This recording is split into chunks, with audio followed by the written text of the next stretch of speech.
A day in the life of a college student na pangarap maging milyonaryo bago makatapos ng kolehiyo. Syempre, sinisimulan ko talaga ang umaga ko sa pag-gym. At laging alas 5 ng umaga talaga ang gising ko para mas marami pa akong magawa sa buong maghapon. At isang ang dahilan kung bakit umaga ako nag-gym ay para may sigla at lakas ako sa mga gagawin ko sa buong araw. Napamahal na nga ako sa pag-gym. Bukod sa naayos na yung physical at mental state mo, marami ka pang nakikilalang bagong kaibigan. At after nga ng pag-gym, dito na magsisimula ang trabaho. Dahil ngayong araw ay ang pag-deliver namin ng produkto ng tatay ko. Gaya na sabi ko sa nakaraang video ko, ako ang katulong ng airpot ko sa kanyang negosyo. Alas 8 nga pala yun ng umaga at dyan ay ikot ang araw ko. Isang A nga muna dyan. Hey! Tuloy ang trabaho. Tuwing every other day talaga kami nagpapadala ng produkto ng tatay ko sa LBC. Kaya sana po ay maintindihan nyo kung bakit hindi ko pa nalalabas ang produkto ko sa online. Dahil bukod sa pagtatayo ng negosyo, may ibang priorities din po ako sa buhay.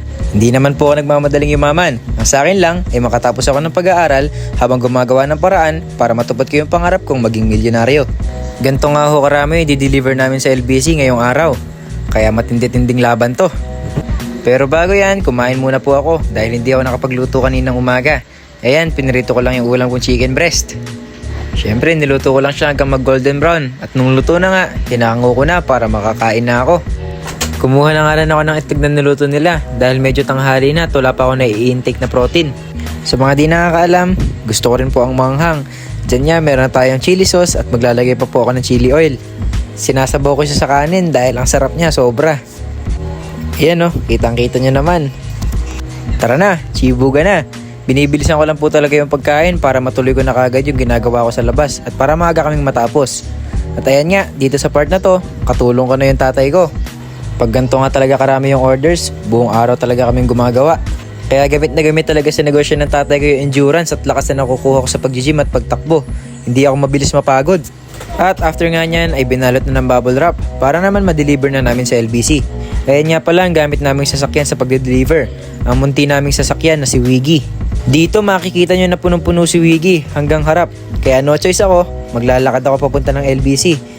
Kitang-kita nyo naman, passenger at backseat, merong laman, pati na rin yung roof rack.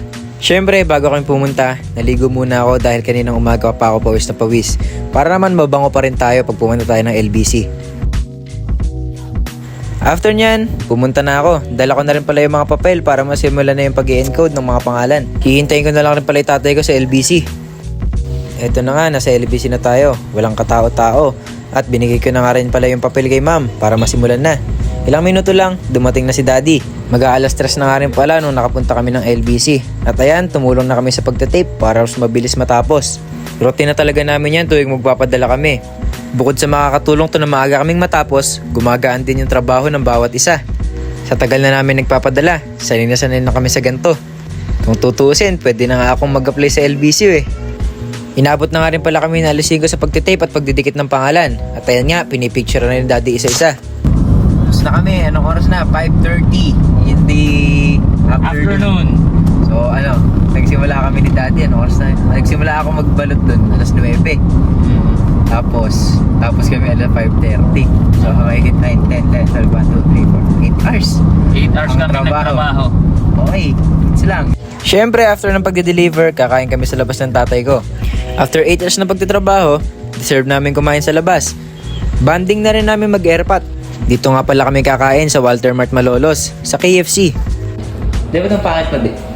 Pogi talaga ako sa'yo. No, pogi ako.